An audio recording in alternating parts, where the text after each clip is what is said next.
अस्सलाम वालेकुम जी, की हाल जे दोस्तों? ठीक हो? उम्मीद करना कि सारे दोस्त ठीक होंगे। अच्छा जी, ਇਹ ਤੁਸੀਂ ਵੇਖ ਰਹੇ ਹੋ ਕਿ ਰਸ਼ ਕਾਹਦਾ ਪਿਆ ਦਾ ਹੈ, ਇੱਕ ਦੂਜੇ ਨੂੰ ਹਲਚਲ ਪਈ ਦੀ ਹੈ। ਇਹ ਏਸੀ ਸਾਹਿਬਾ ਖੁਦ ਮੌਜੂਦ ਨੇ। ਜ਼ਫਰਵਾਨ ਨਜਾਇਤ ਤਜਾਵਜ਼ਾਤ ਦੇ ਹਵਾਲੇ ਨਾਲ ਆਪਰੇਸ਼ਨ ਜਾਰੀ ਹੈ। ਇਹ ਸਿਲਸਿਲਾ ਤਕਰੀਬਨ ਮਹੀਨਾ ਹੋ ਗਿਆ, ਇਹ ਉਦੋਂ ਦੇ ਸ਼ੁਰੂ ਹੈ।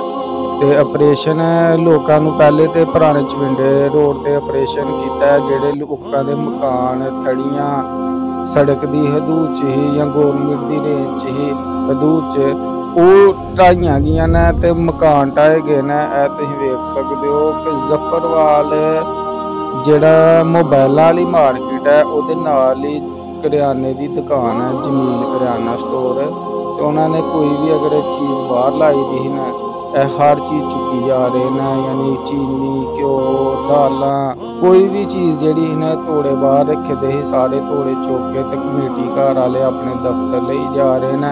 ते अज एसी साहब किसी नूं कोई वार्निंग नहीं दे रहे, अज किसी नूं कोई माफ़ी नहीं है। दुकानां सील कीतियां जा रही ने, जुर्माने हो रहे हैं।